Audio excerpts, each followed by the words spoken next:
Okay. You need to turn off your sound.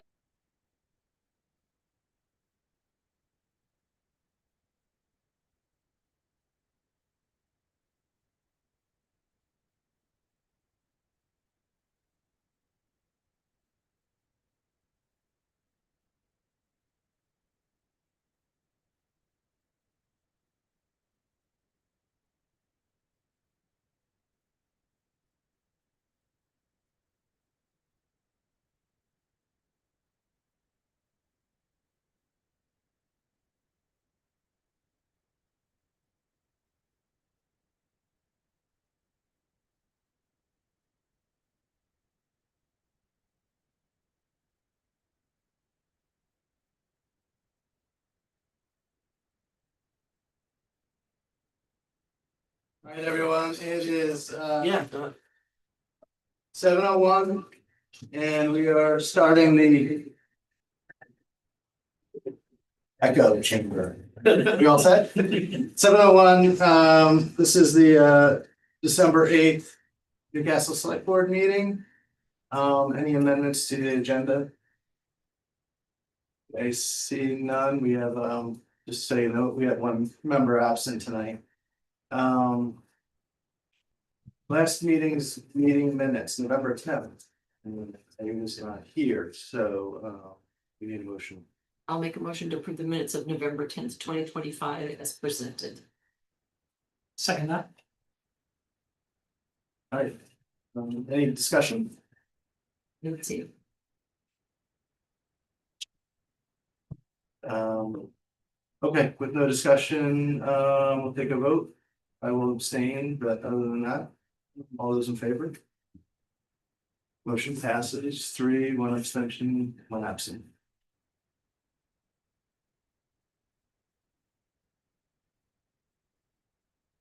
Sorry. Okay, any public comments not on the agenda? Kevin?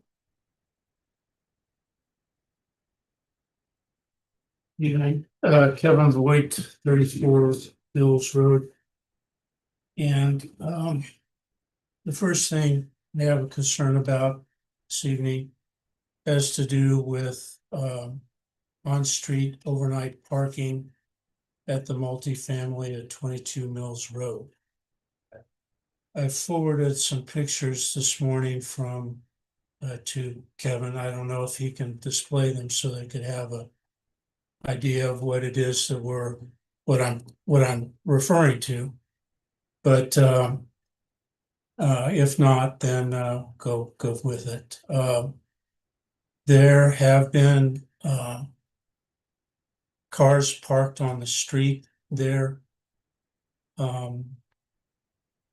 even though there's parking in the parking lot. And the concern that I have is that one, these are low income families or individuals. So therefore, they don't have probably a disposable income to take care of a damaged mirror on their car when their car was parked with their mirrors right over the white line on the road. And also that the other side of the car goes onto the sidewalk. But irregardless, so they wouldn't be able to take care of something that had to do with the plowing, normal plowing, right? And that's for that particular individual and the danger that it poses. And I think that's one of the things we tried to address when there was the meetings regarding the public initiative regarding Mills Road and why we wouldn't want them on there. The other problem is that it has to do with the plow drivers themselves, right? Numbers of hours coming down a street that doesn't have any lighting on it and having all of a sudden having to swerve or whatever to move his plow to get around the car that shouldn't be there in the first place. Right? And the possible liabilities, not only for the driver, but for the company, for us, right, as individuals, as to, because there is no ordinance regarding this or some way of enforcing the ordinance, if there were an ordinance, right?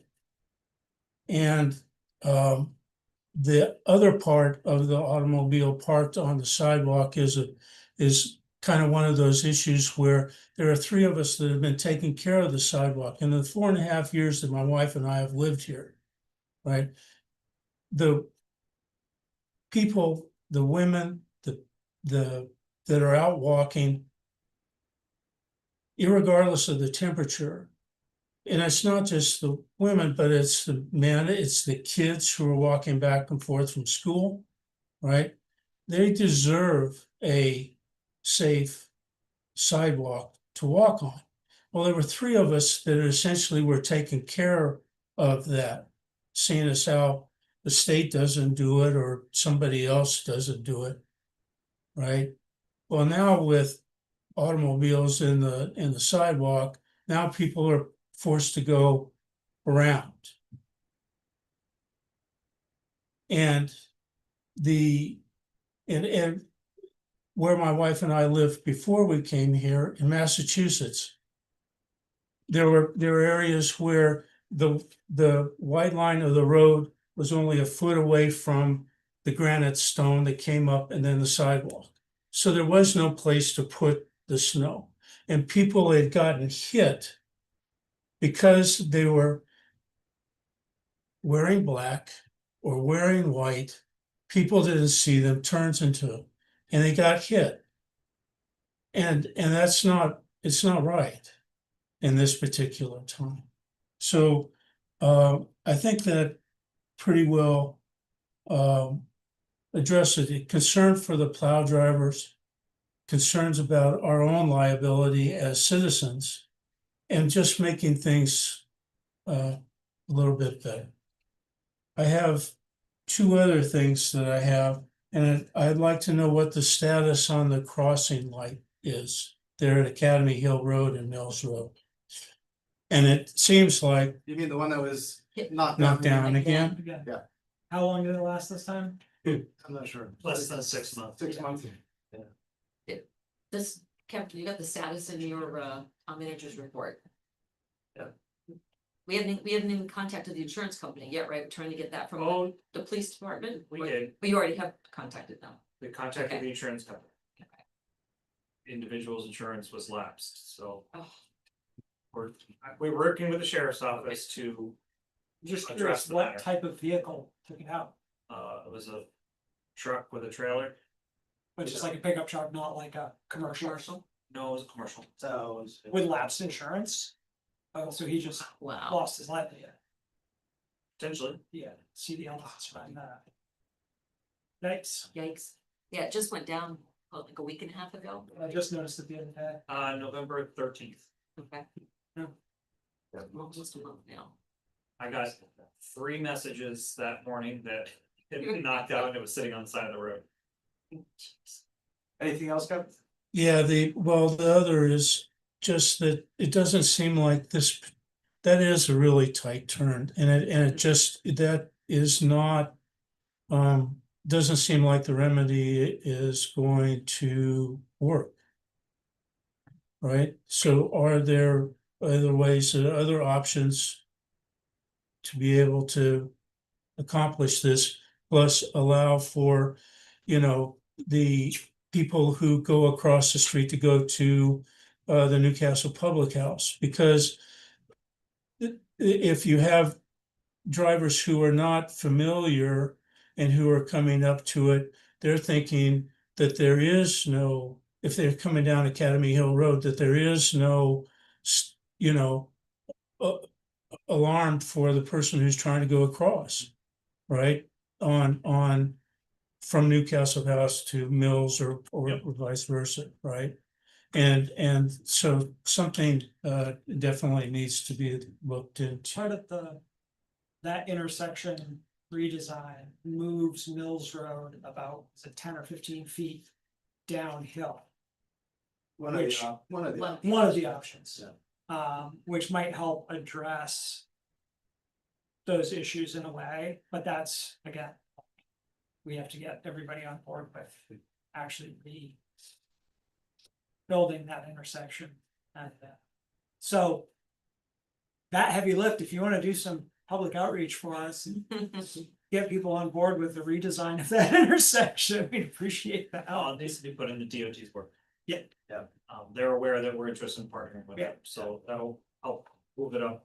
But also, not only does it have to be in the DOT work plan, but we have to have buy-in from residents. Before they're like gonna commit to it, was the way I understood it. What would happen is the DOT would have it in their work plan, they would do engineering, and that would involve more public. Okay. input. Okay. All of that is like at least 2 years out. Yeah. But I the think that's, pedestrian crossing is something we can look to address. yeah, that's a bigger Yeah. bite than just addressing this crosswalk sign. That's. It's Seems obviously insane if we placed. put it back up again. And It's in the wrong place. It's in the wrong place. What's in the Or wrong it place needs- for people who can't make that turn properly? Yeah, But I have a question for Kevin. One of your big concerns has always been speed on Mills Road, right? Yes, Speeding. I drive that road all the time and I see the car or cars parked there. My perception is it's slowing down traffic. Not that we necessarily want the parking there, but that does seem to be calming the traffic a little bit by having the visual narrowing of the road. Do you think that's possible too? oh, I certainly do, because there seems to be people aren't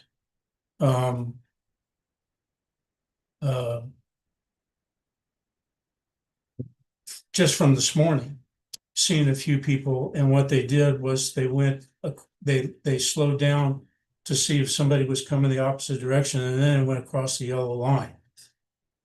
See, I haven't had that problem at all. The cars, when I've gone by, have been off the road far enough that I don't. It's plenty of room, so maybe it was parked in a weird position today.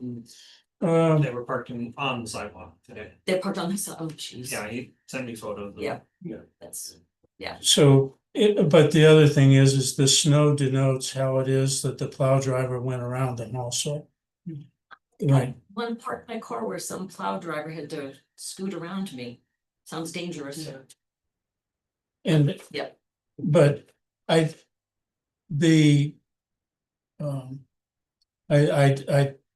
think that we should be able to slow the traffic down to something, and I've seen the other day, the Lincoln County Sheriff parked. And his visibility at some particular times is like being out by the townhouse, the town office, I'm sorry. You know, is beneficial, and I do believe, you know, that traffic stops are their most hazardous situations for police, and so therefore anything that can be done to help mitigate that is, I think, beneficial for everybody, right? Because I definitely see people speeding along there, and it's like, you know, why? You know, you it's going to take you 5 seconds more, you know, to get that distance of 1,000 feet, you know, I mean, really, I've had people pass me on the 30-mile-an-hour stretch of Mills Road yeah. because I was going 30 miles an hour. So, yeah. Just for the record, can we clarify though that the housing that where the cars parked is affordable housing, not low income housing? There's a difference, and they're not the same thing. Right, Just and want the right terminology out there. certainly, you know, that's perfectly fine. I'm not sure exactly how I would. So the affordable housing is exactly right where it is. And the other thing is I saw where the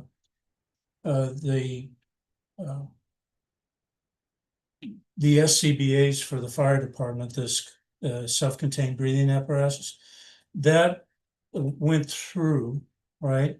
Yep. And it needs $6,100 as far as what the town needs to, Our share of that grant, yes, and we have a few $1,000s in the budget now. Look to move some money from other accounts to pay for it. so it is moving forward at a very rapid pace to get that $6,100 so that they can, I mean, Yeah, we're gonna get the gear. The fire Okay. chief and I are meeting tomorrow to talk about logistics. very good. Yeah. That's, I just wanted to make sure. Thanks, Kevin. Thanks, Kevin. Thank you. The chief actually reached out to me this morning about potentially going to a meeting. It just so happened it was tonight. So I Yeah. couldn't make it, but And just so, to meet with reps and stuff like that. So it's in the works. and that equipment, is it new or so it is brand new? It would Very good. replace, 20-year-old equipment. All of the equipment was replaced. I'm not a huge fan of replacing everything at once, but when you get it given to you, you don't say no. No, we went through it on the last ship I was on, and getting the,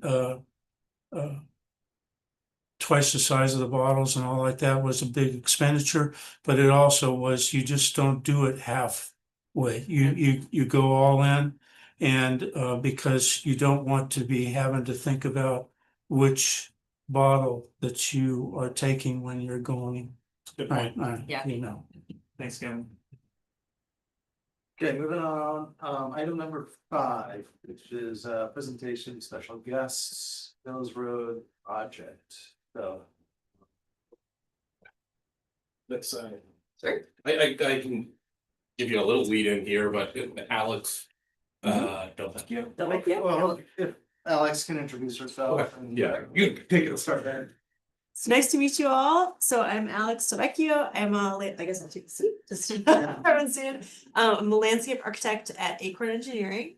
I have been involved with the Mills Road project from its onset. I'm not sure how familiar you are with the project. I know that we had been working with Kaplan Thompson Architects to produce originally a due diligence report and code review, sort of exploring the opportunities and constraints of the site, and then developed a number of concept layouts, which we'll explore in a little bit. I should preface this by saying I have been involved in sort of reviewing the different layouts and giving feedback. The person that has been producing those, as well as my other colleague Craig, fortunately one got the flu, and so he's not here, unfortunately. The other had a trip planned. So there may be some sort of specific details or nuances that I won't necessarily be able to answer, but I'm happy to go back, find answers, and then provide those to you guys if those questions are. So I'm just gonna share my screen. So Alexis, the good news is we are familiar with the project. Okay. We've had some updates over the last months. So we did see the due diligence report and reviewed that at that point in the October timeline. So we're aware. So Okay, perfect. You don't have to start from scratch, but that's the good news. Well, we'll just sort of jump into so obviously you're all familiar with the site along Mills Road. The sort of red dashed line here represents the property line, 1.2 acre parcel. Sort of 5 lot kind of situated in the interior of the block. Alexis, what are the green dotted lines? I was trying to figure that out. Oh, it's a good question, and it's sort of separating the soil types, which are not necessarily relevant within the layout of the site itself, but will influence ultimately the stormwater designs as they take shape. Okay. And I know there were, I should also say, a number of back and forths between Acorn and KTA and the town to sort of land on some concepts that were kind of meeting the interests of the town, namely a high density, a 1-to-1 parking ratio for those units. And then sort of the exploring different types of buildings that might lead to a desirable sort of neighborhood quality or layout within the site. We'll also sort of considering the properties surrounding the site. So the first one we see here are 6 multifamily buildings here. You can see it within this little zone right here, a kind of a dashed hatch, and that represents an additional easement from our neighbor to kind of Plan South, who's amenable to providing some additional space to the project in order to meet those parking ratios. We have achieved the connection to Mills Road through the existing access road, expanding that footprint slightly with an additional easement to create an overall 40-foot easement up to the property. You see these red sort of lines in between each of the buildings, and that's meant to really represent the individual sort of subdivided lots of the Excuse overall. me for just a second. Mhm. Can we turn the TV a little bit so that the Oh, sorry. gallery can see a little better? We all have it on our screen. Yes. Like good? Yeah. And then there is some intention of providing, I guess. So we see on-street parking here and here, because the intention is to pull the right of way across to allow sort of 5 frontages along that road. So that's how they're achieving the 5 different buildings here. What's shown here are, I should say, 6 units, and that's with the 2 stories here. The intention is also to provide sort of access around the buildings, along the sides. And then where feasible, create some green space, both to try to buffer from the lots. We have the cemetery connection on this side as well. But that's kind of how this first concept is laid out. Can you go to the second concept here? There we go. So the second concept showcases more of a hybrid approach of a townhouse, sort of dual townhouse layout, and our sort of cottage. I need to skip one. Well, no, Oh, no. they're, Okay, mine. she has them in a different order. Oh, I'm sorry. Yeah, that's, for us, that's the last one in ours. Oh, That's fine. We have the. oh no, we I'm sorry. have the You're right. I four- think it just Oh, did you it just? shot ahead by accident. Oh, Yes. We're at the No, you're- 4-8 units. Yeah, 4 8 units in a second.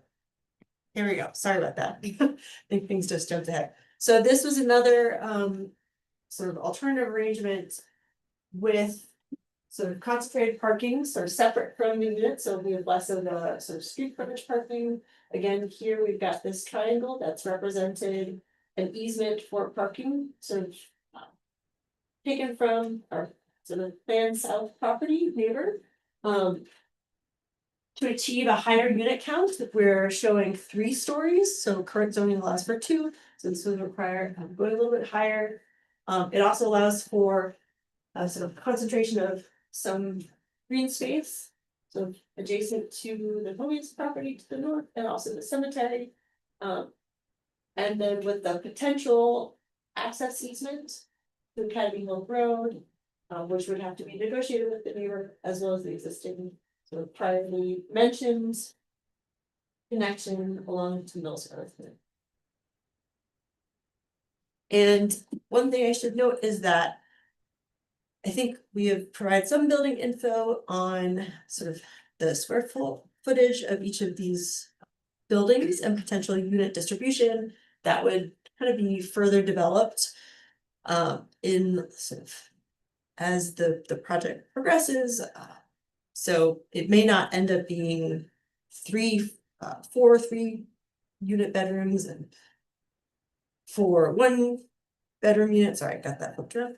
But ultimately would sort of take shape based on the constructability of the unit. So I just wanted to mention that. So here we have our first hybrid scheme where we've shown townhouses on the Plan West side of the site with the multi-unit buildings on the Plan East side. This in some ways represents a really, to me, a nice sort of combination of the different building types. You have sort of a townhouse arrangement to set appeal to certain kind of homeowners, which would prefer some privacy. There's a little bit more buffering of the property to Plan West. We also have the sort of concentration of the multi-units in the center with the green space, sort of community space in the center as well. And a smaller sort of easement within the property to the south. But the idea here would be, you have coming up this access aisle road. And kind of see a green area, some trees, vegetation, and then would sort of transition to each of those different road spurs. That would provide the right of way for these different building types. Alexis, the townhouses are 2 stories? Yes. Okay. Mhm. And are they constructed individually or do they share interior walls? They would share interior walls, yeah, and the intention would be to kind of maximize or efficiency of Sure. space. Yeah, And cost. And cost, yes, for sure, definitely. I think, and you can see that light brown color on the left-hand side represents sort of an outdoor deck. oh, yeah, yep, Which again would be something that could or could not be included based on the ultimate sort of metrics of the financing. So, Oh, sorry. this isn't a gotcha question, but I'm confused. It says, 3 multi-story buildings, 3 stories, 8. Each. The 8 units are 3 stories. What? All the 8 units are 3, would need to be 3 stories. Oh, okay, so what was the 2-story unit that we were? I think That's the townhouse. It's the little 1 unit, 1 unit, 1 unit. Oh, okay. I know it's a little confusing because in some of the schemes, we're showing 6-unit multifamily and those would be the 2 stories. Okay. And then for wherever we're showing 8 units, the presumption would have to be 3 stories to fit those additional units. Got it. Just gonna jump to the. There you go. And then the final scheme, kind of flip flops the site a little bit. And so obviously on Plan West, we have our, again, showing 3-story multi-unit buildings. And then creating sort of more of the cottage court experience with the townhouses on Plan East side. So there's some sort of some interior shared space. With the parking sort of at the periphery, so Plan South or through the center of that right of way. And a lot of these different schemes also showcase, if not a full access drive along to Academy Hill Road, the potential for a walking path easement that connects to Academy Hill Road as an alternative to full vehicular access. So obviously there's different opportunities here to explore. These are kind of how we based on feedback from Kevin and Michael move forward, but there is the existing 50-foot easement, as you've probably noticed, and that's been laid out in this one. So the plans could alternatively be arranged to utilize that. Ultimately, it was felt that this provided sort of the clearest access to the property. And the most efficient sort of layout of the parking spaces and the buildings. That's the last, that concept. Wow. There's some people. If there's any questions, I'm happy to answer as best to my ability or. Yeah, I'll just say, what I love is, just to get maybe the board's initial reaction. I'm kind of curious as to what there are parts that you like, questions you have. Got Alex here to answer Yeah. some, but I've got some topics, but I figured before I muddy the waters and bias anybody, love to hear what you think. Well, I've got a question for you. Could you take us? Can you kind of explain what's been your role as the town planner in this process and kind of what, how you've worked with the consultant and, just kind of explain the process and how you're looking at this project? How I'm looking at it and how we got here. Yeah. So I know you're all familiar with the report that we received from Acorn about kind of the due diligence for the site. Yeah. I want to say, like, it's a fairly boring report, not as a reflection of the work that was put into it, but it turns out that it is a pretty blank slate. So it's like, great, you've got this site, there's not any obvious like ledge or things like that. So from there, the conversation with Acorn and Kaplan Thompson was what can we do with this? What should we do with this? And the zoning, you started getting a little bit into the zoning, and I think that so we had let's go. We had a kickoff meeting with Kaplan Thompson and Acorn and started just, what are we thinking? What's the town's big picture? What's the context that we're working within? What direction do we want to go in?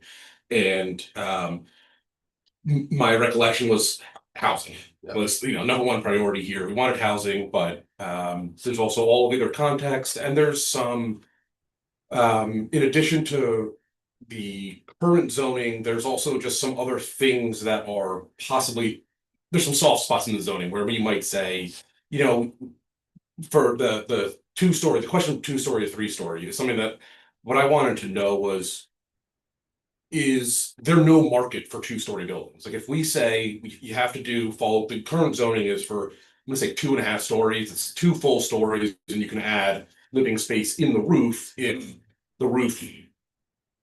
Within doors, yeah.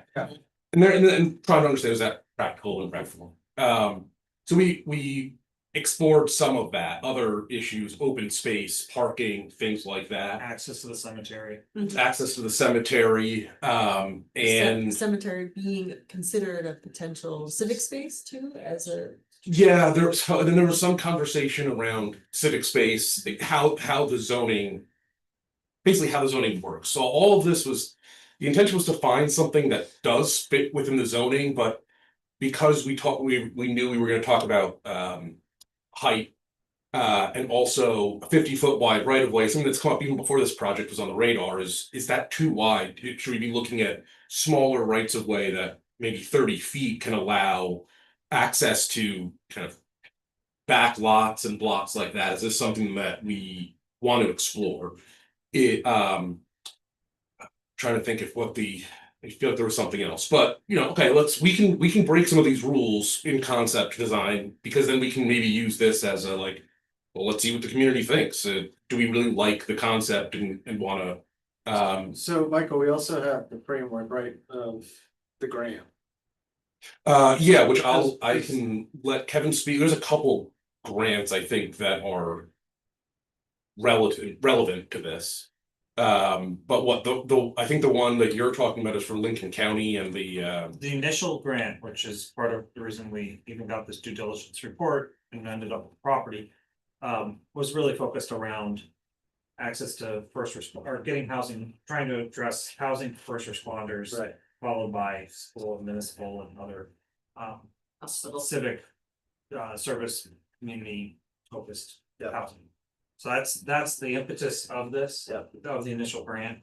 The Lincoln County also appreciated the fact that, it also creates access to a cemetery that we don't have really great access to now. Yeah.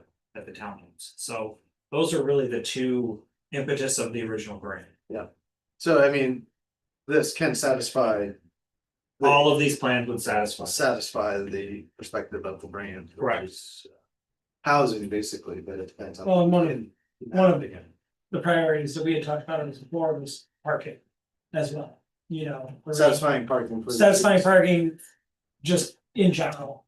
So it seems like there's parking. There's definitely parking. But mostly one per unit though, so if everybody has a car, there's not extra parking there. No. Sorry, Michael, so that was just a. No, so I mean, I think that is generally kind of what brought us to this. I've got some notes that I'd like to hear your thoughts on that brought us directly to these drawings. I think there's a couple things that at least I focused in on and thought were relevant here, which is possible connection through. I've spoken with both property owners, Mobius above and 10 Mills Road. To the south or east. And that everybody was amenable to exploring that. Obviously, nothing is set in stone yet, and I made sure that that's clear, but everybody said, that we can explore that. That also and we don't need to get too deep into the zoning stuff. The zoning allows for basically two, I think, reasonable options for this. One is something called like a multi-unit court or a cottage court, where basically the lot only has 20 feet of frontage, and you normally any development's gonna have to be close to the front in this zone, close to the front lot line in this zone, but a multi-unit court allows you to kind of have a driveway in and then have multiple units around it. Alternatively, we could pursue something that is technically a subdivision, but really would put a road through there. And that's where that connection, I think, could be very valuable. So it creates a lot of frontage on the town-owned lot, and that's where then your buildings can actually be right up against the frontage because the frontage is now interior. So there's things like that that we were exploring, and these concepts we're exploring. And that's, I guess, without going into kind of what some of the points that I wanted to see, like I've got some like seesaw stuff. Do we like this more than we like that? Do we want to prioritize this higher than that? But that's kind of what brought us here. So you wanna know like what jumps out at us as things we like or dislike or? I would love to, but Okay, personally, I have an opinion on like the third drawing with the row of townhouses closer to the existing houses. I think a nice transition like that is nicer to the neighbors. So I'm kind of partial to having the townhouses along the Academy Hill side of it. I'm a little concerned about, they'd hope to have maybe some electric charging vehicle charging stations back there. Are we gonna have enough parking spaces to do that? No. Then it won't be just for the residents, right? And are we gonna be able to get over the hurdle of limit of two and a half stories? I guess we had to stick to 2.5 stories. We could get 8 units, but maybe we could get 6. so we could definitely get 6. Maybe we could get 7 or so with the. So these are, the dormers. The 8 unit buildings, those are 4 and 4, right? Stacked. I don't. So, not to jump too far ahead, I do think one of the next things we should start talking about as a community is maybe like some precedent building types, because obviously here they're rectangles and. Right. Yeah, no, For I me- wasn't even trying to go that far. I'm Well- trying to understand why there would need to be an ordinance change, because like that 16 mils, those units fit in the ordinance. 50 stories. Yeah. 50 stories, Huh. and there are 8 units. Right. Right. I don't think One that bedroom. these, What's that? All one bedroom. Right. They're all in bed. Yeah, These are proposing These are 2, two. 2 and 3 bedroom. Oh, okay, so so so you need the third floor to accommodate. I think so, and that's That's right. Yeah. you would be, is that right? The 8 unit buildings that are on there are 3 stories. The 8 unit buildings are 3 stories. Yeah. Because there's some 3-bedroom apartments. Mhm. Okay. And I'm imagining, and I don't know if you can answer this, but that the footprint of the 8 unit buildings. Do you have any idea how it relates to the 8 unit buildings that are newly built on Mills Road? Well, I do know that those are 8 1-bedroom. Right, So, and actually speaking to KTA today, there was the possibility of having a 3 and a 1. And then, so the question is, how are they stacked? Because repeating the form is a more efficient way for people to build it. So if we start to adjust those, the way that the units are combined, if that can be a little bit more complicated and costly. It's feasible, but you know, there's always trade-offs with these things. I don't know exactly how you would stack it. Mm. The intention would be, hopefully you could do sort of stacking, repeated stacking of that. So that's why I said that while we have written in here, you know, 4 3-bedrooms and, you know, 4 1-bedrooms. I don't know if that would be the ultimate sort of distribution. That being said, I think we just have the opportunity for a greater diversity of units within that 3 stories. Maybe 1 unit's all 1 bedroom. Yeah. And then 3 and 1, 3 and 1, Right, 3 and 1. exactly. So, My main concern would be the aesthetics of it, to fit in with the downtown that we have in the old houses that we have. And not yeah. look too manufactured. And I think that, like where we are right now, you can see, I mean, they are rectangles. Right. And You can't see the roof lines and the. yeah, and We don't have any- right, and all of that, so There's no real design. it may be Yeah. that they're gonna be rectangles, because I imagine that's gonna be a very efficient way to build. And I think the last thing that I had said to Craig with Acorn before, like we were giving feedback and direction, was basically like, we want these to get built. Whatever this project is, we want it to get built. We want it to be not like affordable housing, but we want it to be a project that is feasible in the current financial, economic world that we exist in. So all of this is where like there's a lot of trade-offs, but I think that this is kind of why we're having this conversation is, yeah, we would love to have dormers and, you know, really interesting architecture. But at the same time, I think we would like to have quality housing, and I assume we'll probably compromise a little bit on some of the details maybe. They don't need $4,000 a month rents. Yeah, right, so. That doesn't actually help. And also, when we get to the actual designing of the building stuff, that's when, like, these are, I think, placeholders, right? They're placeholders for a building that's probably about 8 units, maybe it's 7. But so we'll have to sort that out, and I'm hoping. Trying to figure out which ballpark are we in here is kind of. Just to speak to your point about there being just as many parking spots as there are units. Would it be wise for us to prioritize parking over green space?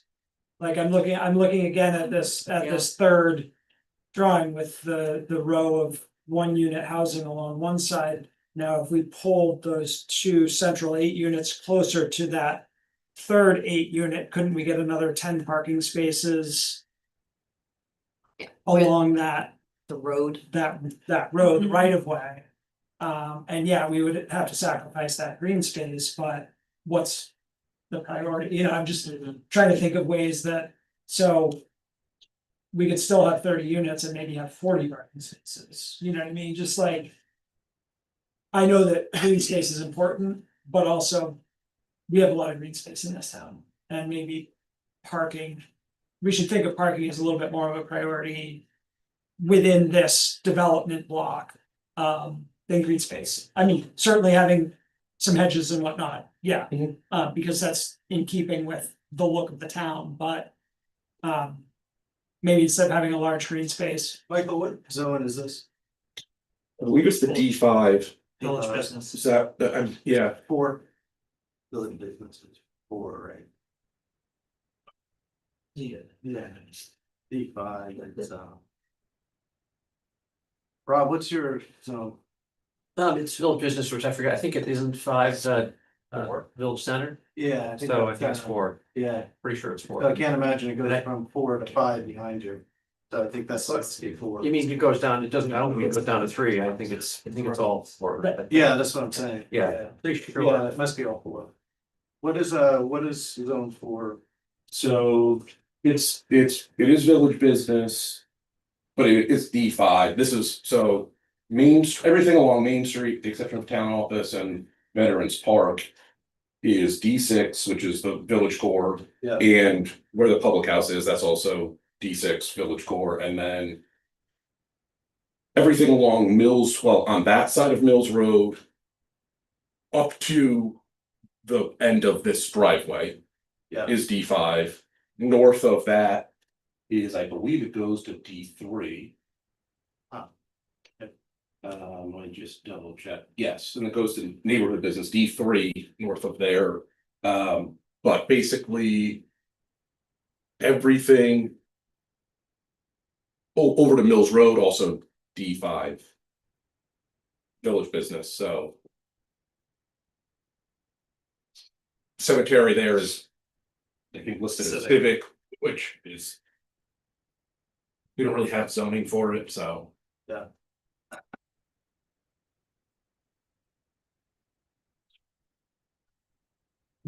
I also do kind of like the drive through.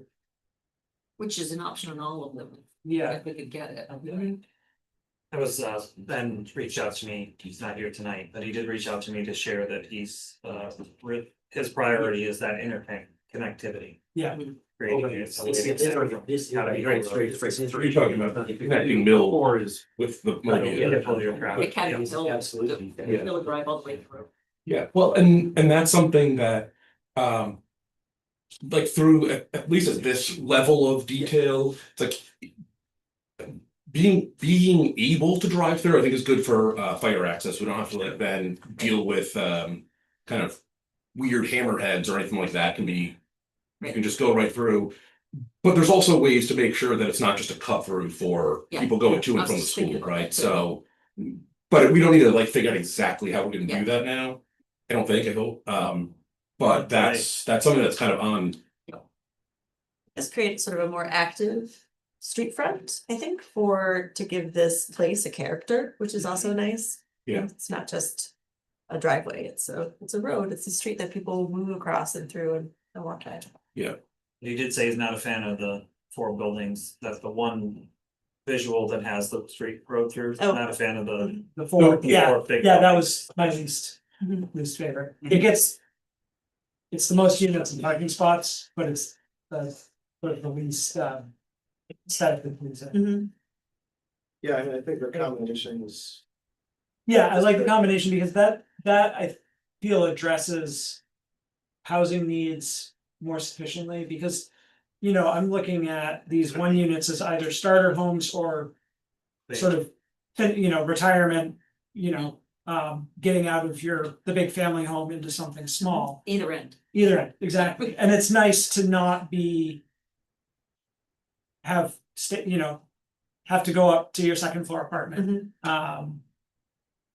Lugging your kids or, you know, as you're getting less mobile. So those 1 units, I feel like are an important aspect to really addressing housing. And then, yeah, having like some more apartment block buildings. We have to do that to get density. Some multi-bedrooms for Yeah. families and stuff like that. Yeah. No, I like that mix. And there are programs that are like. Yeah. That even create. Yeah. Those as their own HOAs that are rentable. Yeah. There's a lot of pathways to equity. Yeah. We can create here. And I think the third drawing, that combination.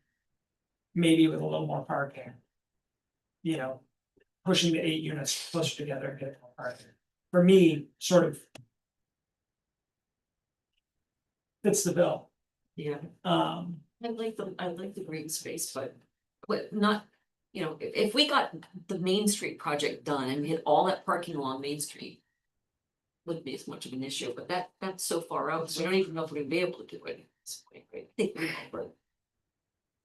That'll be 10 years in. I know, it takes This so housing long. project should get done much faster than Yeah. that. and yeah, I mean. There is, like I said, there's other green space in town, and you don't have to get rid of all of that green space to put in 10 more parking spaces. Could even just push one of the buildings back, not both of them. Yeah. And then take 5 more spaces or something.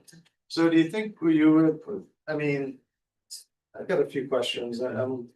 My approach from this is still high level. I'm still wondering about, how does the town pull this off? You know, who's the developer?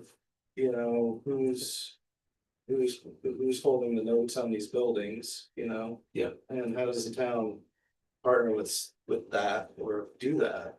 So that's a big question, high level question, I think. At some point, before we get into what the forms of the buildings are and how this all works out. You know, we need to hammer that out, so we know what the town's going for with the concept. Yeah, and Kevin and I have had conversations on that. It's not resolved, but yes, that's something Yeah, I'm so thinking about. at some point, before we start talking about, you know, roof pitches, dormers, things like that, I think the big picture is. What's the burden on the residents of the town, the taxpayers, and you know, what's the liability and the risk, you know? Because every development project has a risk, so we wanna know what the town's liability in that is.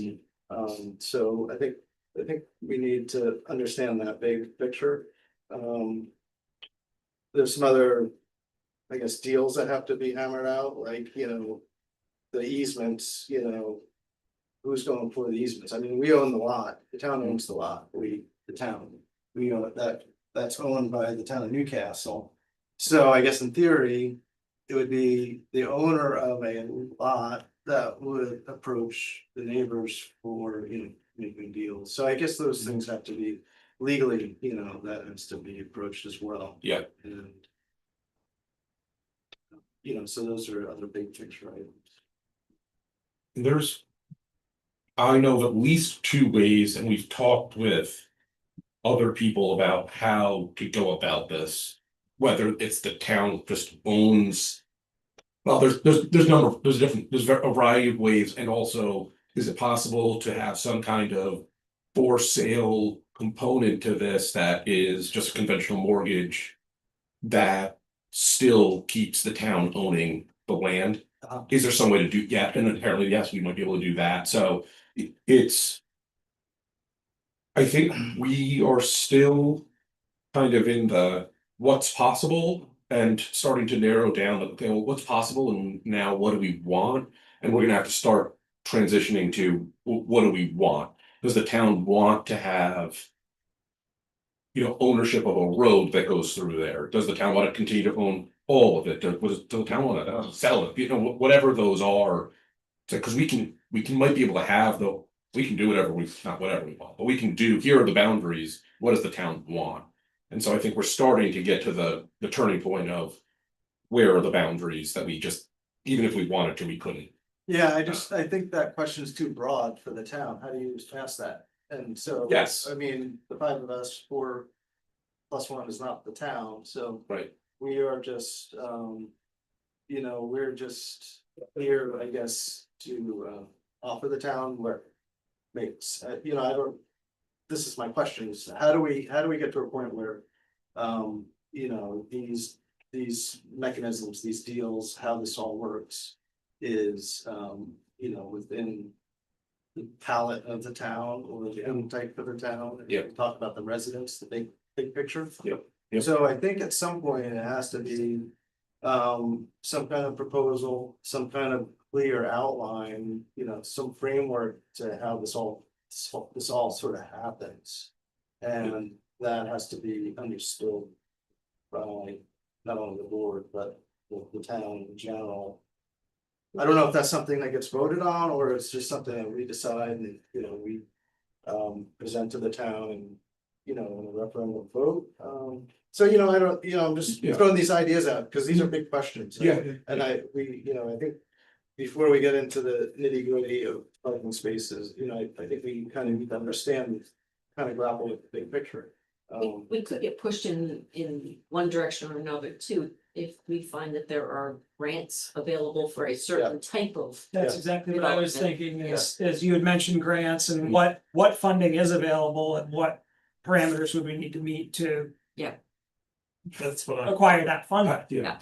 and that's why we're not ready to present all that information quite yet. Yeah, I would like at least another meeting, if not early in January, to be able to talk about all of that. Yeah. I will say, the community will have to take a decision if we're gonna keep a right of way, create a right of way and then pave it and accept a road. The town will have to accept, if there's that decision, we'll have to accept a road. That's definitely a community piece to this. We also, and this is all the very new territory, we acquired this lot through tax foreclosure. The board decided to keep it for municipal use. I have to make sure there is still some municipal use tied to this. Subdividing and selling it off might not pass muster. So that's why I'm retaining the land. Or working with having our own community land trust that owns the land and has deed restrictions on the property. These are all things that have to be decided on, and the community has to be involved in that process. So right now, it's more of, we use some of our grant money to do some concepts. What do we kind of want to see happen here? Clearly, it's housing. There's some neat designs. Do we want to be selling them off, or do we want to just have them set up as rentals or rental homes? So that's really where I think saying, yeah, we want to have 5-6 units here. And we want to keep it at our current zoning, or are we okay with expanding our zoning to accommodate another story for this type of project? Especially if we can get a few more parking spaces in here to accommodate, charging stations. So those are the kind of things I was hoping to get for feel for the board here tonight. And one thing that Kevin and I have been discussing that we've been kind of bouncing around is, you know, the town could go all the way in, follow this whole process, do a design and basically come up with like, here's a project that, you know, engineers say is buildable and that the town likes and it meets our zoning, and then turns out that nobody wants to build it because the numbers just don't work. And so there's you know, the trying to hit that balance of not going too far and coming up with like, here's this dream project that then isn't feasible, but also not just saying, well, we're not developers because we're a town, so here, developer, you tell us what you want to build and we'll just let you build it. Like we need to make sure we balance that, and I think that that's what we're working towards. Yeah, So. I mean, Rob can tell you how much time's involved with being a developer, you know, doing a project, and you know, and is not as, you know, this is maybe twice as large as one that Rob just did. And so the question is, you know, who's doing that work? Right. And so we have a town manager, we have a town planner, and we have staff. Now, if you're devoted to developing a project, that's not in your scope of work as an employee. Right. So, yeah, so I would hope not. So, you know, unless he's gonna do it on the weekends, and he's already offered that, so. No, He spends at least 6 hours a night sleeping, that's just wasted time. it would be a partnership. It would be an RFP partnership. Like, we're gonna go find somebody to work with. We're not just gonna go sell it to a developer. Yeah. I think the idea here is Yeah, someone. this is exactly what I'm saying, though. This is the kind of framework we need to know. Yeah. Who's taking the burden of all of the due diligence to, you know, to create a project? There's a lot of work involved. And who is making decisions about form and function and all the nuances of, you know, dormers, et cetera. I don't think that's a select board's role to decide, you know, what the architect of this building is. I think our goal is to understand, we're trying to maximize the best use and realize the best value for that piece of property as representatives of the owner of the town. That's what we're doing. So to be honest, I don't want to be callous, but I really don't want to get into decisions of roof pitches and I do have a question about whether we are spot zoning or changing the zoning for the whole district. I think that's something that we'd have to sort of understand as a select board. Are we putting it to the town that we're changing the whole district zoning to meet one project that the town's got interest in, but there's other properties in that district, and now we're opening it up to the rest of that community, right? So the other properties. So I think we have to go through that. You know, is it something, you know, that's a zoning board review, and understand what, you know, what the implications are of that. Because I don't think we can apply it just to this property, right? It's a zone, so we're talking about D5. Yeah, in it general. might be possible to do that. Apparently, spot zoning is not illegal in Maine. I am not recommending that we go for spot zoning. So any zoning changes that I was talking about would not. I was not thinking it would just be for this. Yeah. And I was talking about right now the minimum right of way width in the zoning is 50 feet. I'm not suggesting that we get rid of that. What I'm suggesting is that we might need different types of rights of way, and one of them might be 30 feet wide. That can be kind of a Type of use. side street type of thing. Yeah. That is available to anybody, anywhere. Or if we were gonna say, you know, 3 full stories is allowed on this site, but I'm thinking like, well, we would just zone all of D5 to be 3 full stories rather than the 2.5. So, but that's exactly the kind of conversation. What I'm hoping, one of the things we get out of this is to have me, Kevin, have Yeah. kind of beat the bushes and see what do residents think about some of this stuff. And when we start talking about specific projects, sometimes it becomes much easier to kind of wrap your head around potential ordinance changes and say, oh, I see how this could be beneficial. Because not everybody sits around all day and thinks about what a 50-foot right of way versus a 30-foot right of way means. Yeah. So, not that we necessarily need to go through this to fix that, or that needs to be a result of this, but I'm hoping that there's a little bit of a give and kind of. There's two sides of this that, well, what do we want to do here, and are there other ripple effects that maybe are beneficial for the community as well? Yeah, and I just want to back up, and my comment about putting the burden on you and Kevin, I mean, 3 years ago, we were hoping that there'd be somebody like you sitting in that seat that would be able to think about this stuff, that wasn't us, or the town manager, so thank you, for having a role in this, and you are thinking about this stuff. I just don't want it to be, what my perspective is this too much, where you gotta tell us, or Kevin's gotta tell us, or, where's the tolerance level for, what you're getting into? And then I think you've gotta create the parameters for what the deal is, what we gave the developer on, that's, I think that's my point, and I think I think you understand, I think and so, yeah, I think just in a higher level, I'm just kind of curious, what's the deal, like, what, how does this all work out, Yeah. That's my question, and we're not reinventing the wheel here, this is being done in other places, so. Yeah. I mean, Not by a town, what, not by a town, not by a town, not That to this doesn't help. extent. This is a first, yeah, this is a first for Maine too. Yeah. So, so that's kind of cool, But they kind of want that. that's kind of cool, yeah. The state, there's entities within the state of Maine that would like to are very see. curious to see how this plays out. Yeah.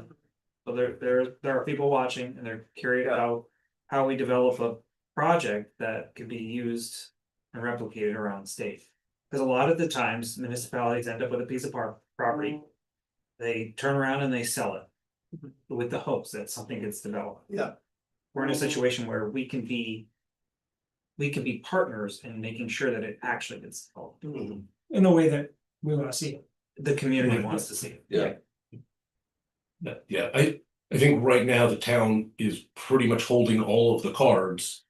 But there's certain things that the town we can't dictate what interest rates are, we can't dictate what material costs are. There's certain cards we can't play, but we're holding all of them, we own the property, so we have to figure out how to kind of give some to a potential developer, potential partner, so that the town gets what the town wants, and no developer's gonna do this and not get what, not profit from it, right? So we need to make sure that it's a mutual benefit. And we're gonna figure out how to do that. That's that's the process we're trying to create, so that the town continues to hold most of the cards. And just for anybody who wonders or questions, well, we do this, and what happens if nobody wants to rent them? Rob, what, your places are full? I actually don't know, but they're getting really close. Basically, because we were delayed, a lot of people who were on the list had to drop off, but Okay, there's been continuous interest, and if it's not full now, it's gonna be full soon. And no shortage of, I mean. I don't think so, but I thought that might be a Yeah. example. Yeah, no, it's a good question, I think, That's where the developer comes in, right? That's where the developer is gonna have to be somebody else who's not the town is gonna have to be able to figure out what the risk is and what's it worth to them and all of that. And there's certain things that we can do as a town to reduce some of that risk, to say well, we know we can have this many units here. This is what the town has already said yes to, this fits our zoning, or if we can get some pre-approvals even, and we have to explore all of that. Then a developer can come in and be like, all right, I know at least this is the ballpark I'm in, and then they can work with us. But we got to explore all that, because I don't think that the town does not really want to be on the hook for. It's not that we don't want to be on the hook for empty units. It's that we want someone who's thinking about, how can I offer units that are the most attractive so I can minimize that risk, right? They're gonna have that thinking rather than. But I mean, we gotta remember, there's money involved with this too, right? Mhm. So there's equity and there's debt. So if the town's gonna take on debt to do a project and build something. That equity it's gotta be compensated somewhere else on the sheet. So, what's the town putting up for equity? Collateral, to take on debt. And so, there's a banking question too, that I think we need to get a grasp on, you can't just go and build a house and buy property. The bank's gonna wanna know, well, how much you worth, what's our collateral, what's 80% value, this thing goes south, and I take it over, those are real questions that the taxpayers need to know about. Right. So I don't know, I'm happy to go in any direction. My suggestion would be, I've got a couple of things that are like, here's some of my takeaways, some of the things that I'm thinking about and want to try and nail down, kind of balance that. If you will have thoughts on them, love to hear them. Otherwise, it's also like fodder for a community conversation at some point. I mean, there's lots that Kevin and I have to still work out, and this is not the last conversation on this, hopefully. But just like, so I'm happy to kind of offer up the discussion points and what I'm seeing here and thinking about. Yeah. So Karen, to your point about the townhouses where they are, in this drawing particularly, I thought that made a lot of sense for exactly the same reason that you said. I think it's kind of the back of houses I mean, it's the back of one house, but Right. the back of houses. Yep. And I think that having a mix of units in here, not just in turn, well, we'll have to explore affordability mixes, how that's all gonna work, but I think the more types of units we can get in here, the better. Especially if we can get 2 and 3 bedrooms, especially if we can get 2 or 3 bedrooms that are affordable, because anybody who's trying to find somewhere to live that's got, 2, 3 kids, it's even harder than, I'm a single guy, I can pretty much, I got low standards. You're easy to please. Yeah. The shower works. Right, shower works and You're all the heat's set. on, so. So I'm sorry, Michael, what are you're specifically talking about one of the concepts and you're making. It was the hybrid townhome. Yeah, well, as far as goals for this project and what some of the things that we talked about that are reflected, I think pretty well in this, at least those two is, whether those are, whether those are 2-story buildings or 3-story buildings. But I do like having some townhouses in there, those are especially, like you could always condoize any kind of multi-unit building, but those are particularly, I think, well suited for a for sale product, if that's something that the town we end up wanting to go towards. The question of height also in my head went to, does the town want to trade height for more open space? It's not necessarily like those are the 2 levers, because the third thing is more height could also equal more parking. Typically, more height is gonna be more units, which is gonna necessitate more parking. But, how do we balance those things? The number of units, the open space and parking. More height also reduces cost per unit Yeah, to build. right, yeah, for that building, and that's, so. Just on the community space, how do you see how would you think the community space would be used back here? It seems like it's a weird place for That's community, kind of like, But Good you've use. got apartment buildings though, and it's nice to have a place, for the people the that, people that live there, live there, Yeah. I think, yes, for outside that, space. for that community, if that's what we're talking about, I'm thinking of the broader community, but, yeah. My thinking, and there was a feature in one of the draft concepts, I'll call it, that I very much liked. It was more central. This is probably bigger. Yeah. And I think it would mostly be used by people here, but I also think that it should be it's nice for anybody in that neighborhood. I mean, right now, this is town-owned property. Yeah.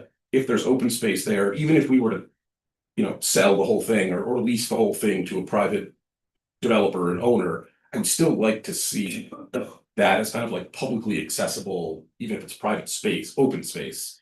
Someone can go to, and if they want to sit under a tree and read a book there, doesn't need to be, active. I don't think anybody's gonna be, maybe someone could throw a ball there, but I'm not imagining you'd have sports playing or something, right? So. I mean, how big's that space, Alexis? How big is it? That's a Yeah, good question. Looks like the size of one of the buildings. Mhm, Yeah, I would say so. So could play catch maybe. But my point, is not you're gonna be playing sports. I think it's really to serve the units, the residents around that zone. And like Yeah. Michael was saying, if people did wander in here, or if they're going to the cemetery for some reason, it could kind of discover this space, but ultimately, if the intention is to provide housing that can accommodate families need space. I Yeah. have two little boys and they need to run around, and so having a space that's not just running around on the road, but in a sort of open area is really nice and desirable. I think from the owner perspective as well. If we were gonna have anything more attractive to the greater population, we'd have to get rid of one of the buildings. Yeah, there's just not enough space back there Yeah. for a park for the town. I think you gotta make it, I think you gotta, the community that we're talking about is this. Yeah. These units, and I think. If that can be satisfied well, which is these people that would live in these buildings. A feeling that they're not sort of warehoused. I think that would be good. Yeah. Some open space, some breathing space between the units. I think this starts to do it. Yeah.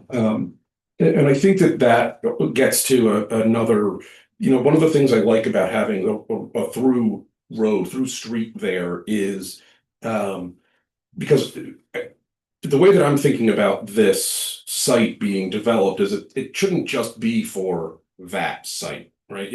If one of the things that I had talked with Rob about is that you might be able to access the rear of his site from this easement. And that either means that you could put another building back there, or you could put the parking back there, get it away from the street.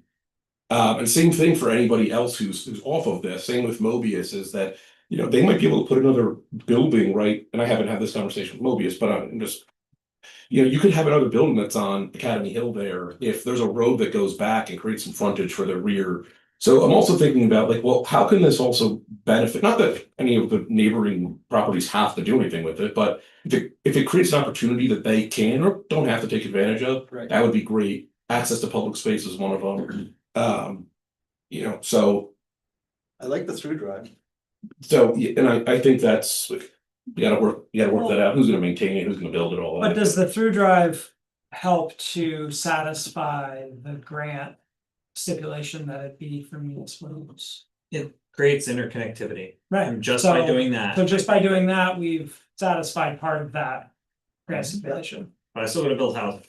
No, I know, but. That's just another Well, I don't have to little, build it, but somebody You don't can have to. facilitate it getting built. Yeah, the only thing you have to manage is the cut through with Lincoln Academy traffic. Because it's one way Plenty- going uphill, plenty of kids are gonna try. it's one way going uphill. That was the first thing I Mm, thought about, yeah. when I kept up back in high school, what would I do if I wanted to get down on Mills Road and traffic's backed up halfway up Academy Hill? It's like, well, that's gonna be where I go. Mhm. And Yeah, that's, you'd need spike strips. to Stop a senior that wants to get out early, yeah, sure. I've come up with a couple ways that we could handle that. Spike but strips. That's one of them. He calls them mic strips. Mike strips, yeah. Let's see. Oh, and then a lot of this is for, I think kind of the next steps.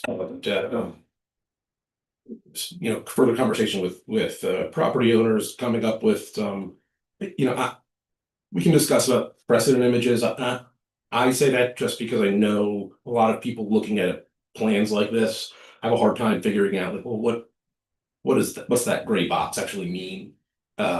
So, talking about a 3-story building or a 2-story building can be hard if you don't think about building. Correct me if I'm wrong, but the public house is 3 stories, 3 full stories. Yeah, Three and a half. Height Yeah. wise. yeah, height wise. it's 3 to. Well, no, it is, each, it's yeah. because there's a full living Yeah. space Oh, right, above there is above the. Oyster Head, and then there's also attic space above that, so. Yeah.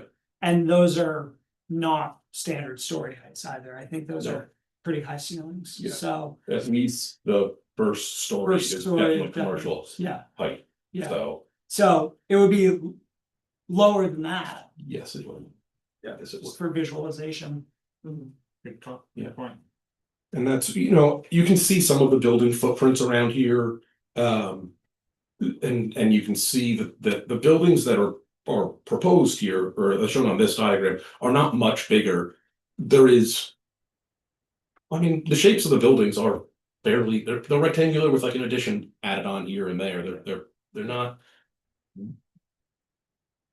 wildly articulated buildings. But yeah, I think the design is gonna be an important part, and I think that to Tor's point though, like, we're really not there yet, because No, that's for developer and an engineer to do.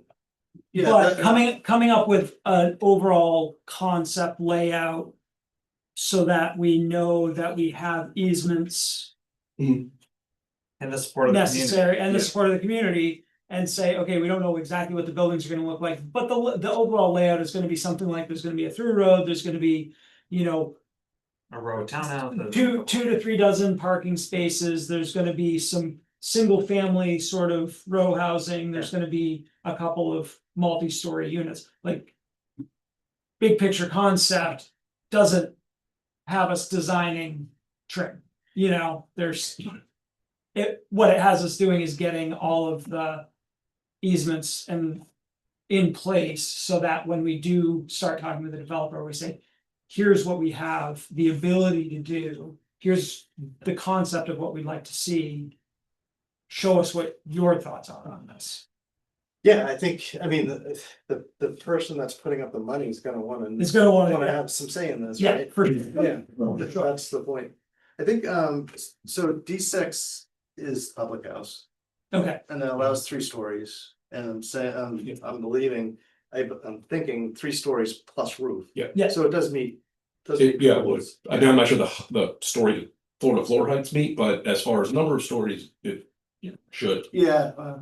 Yeah, I think 12, public house has 12 and 10. like maybe a 10-foot ceiling downstairs. Yes.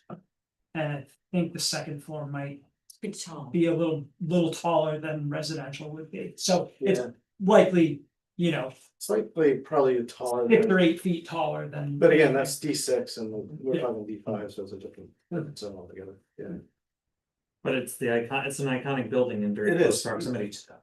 Yeah, I mean, it's a registered building and, it's one of 7 registered buildings in the whole town, so. Right. It's a precious piece of architecture. Yeah. And art fabric, so, yeah. It can do whatever it wants. And there's Hall House, Lincoln Academy is. Again, way different use. Again, not on the register. Not on the register, definitely not on the register. But height wise, I'm just thinking, I'm just trying to wrap my head around what a. Taller building would look like in that neighborhood. So the. Unit count, building types, the layout, which was frontage, I talked about how the cottage court or multi-unit court versus like going through a subdivision type thing. Open space and kind of maybe like pedestrian circulation, access and circulation. Were those kind of the main things that I was looking at that I think. I'm thinking about.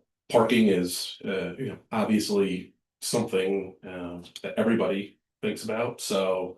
I don't. In different ways, so how do we end up with not too much? How do we end up with enough? How do we, yeah. But, so I don't think, I think you're right, like, it doesn't need to fall to the select board to come up with like, what's the perfect project, go do it. And so Kevin and I can talk about how to. Next steps from direction from the select board, but also community engagement and whatever else, everything else. It's a lot of the art, it's a lot of the, who are we gonna bring on to help us Yeah. make it happen? Yeah. And I think a lot of that can be covered through grants at this stage. Yeah, I mean, I'm speaking for myself and I'm just thinking, you know, I'm resisting all I can to think about, you know, what these buildings look like. You know what I'm saying? Well, that architect is- Yeah, but you It know, the hurts. select board hat says, what's the burden for the town, what's the risk, what's the burden on the staff? Mm. And, you know, what's in our board's purview to, you know, to make decisions, like what, you know, what is acceptable for us to be, you know, make a decision on, you know, so. It's a little unclear. It is, yeah, so I think that needs to be hammered out. Yeah. So I guess any major concerns, any major loves? Loves, Yeah. I like that. Is there anything else with it? I love that it's moving forward and we have some concepts to even have this Take discussion questions. about. We're- I'm thrilled that it's gotten to this Good. stage. So That's thank you Good to hear, for yeah. all your Yes. hard work and thank you for all your hard work. I can flip through the 4 again, if that's helpful too. The what? The different concepts. I know you guys have them in front of you, but for the people in the audience, I Go for could it. flip back through all. Go for it, yeah. Okay, Yeah. let's do that. So started with empty slate. And first concept with 5 multi-unit buildings.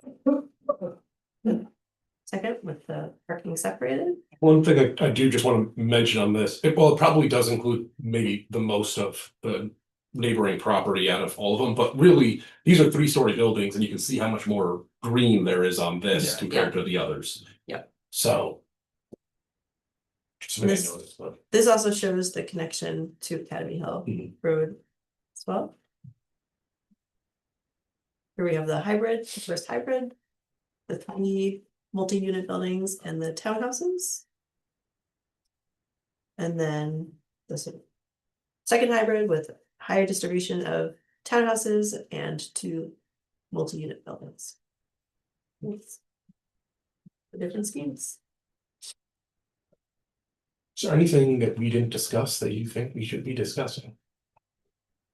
I think one thing to also consider, I think the point that, you know, you will sort of establish your parameters of what you're interested in, but ultimately when you partner through the RFP process or whatever the process may be with the developer, they will have their own sort of their own metrics for determining that this meets their financial goals. And so I think you will be getting that feedback in real time and sort of understanding what's feasible in that route in terms of just what they can sell, what they think they can sell versus in terms of multi-unit versus townhouses and the amenities that are associated with that to make it more profitable. So I think that will all become more apparent as we continue down this process. I just having looked at the different schemes, I think I agree that the hybrid sort of layout schemes are desirable in terms of offering more to different types of buyers, I would think, or residents, I should say. Because not everyone may be in a position to own the townhouse, but some people really would value that. So creating a diversity of different forms can be a real asset in a project like this. Yeah. And also just like what you guys are thinking about in terms of sort of trying to incorporate some breathing room, some green space in these units and kind of offset some of the density. And so it's nice to think about, you know, how to create the number of units, but also provide some space that kind of softens the edges, but also the experience for people in those homes. So, yeah, those are just things to keep in mind as you move forward. But it's an exciting project for sure. Mhm. Lots will be available for sale in about. Thank you, I'll check back. Be fun to have some things available downtown, walkable. Yeah. Yeah, It's, like there's a real desire for it. anecdotal, there's a real desire Yeah, for it. right. I haven't done any market research, Yes. but I've heard a lot of people Yeah, lament the there's lack of. plenty of demand for it. Yeah. Oh, I think there is an example. Yeah, Right, there is. right. Oh, there's one there, I'm thinking, man, have you seen what the standard units go for? I haven't Yeah. bothered to look, but yeah, I have a pretty good idea. Yeah, that's, the market will tell you what Yeah. people are willing to spend to live downtown, you're sure.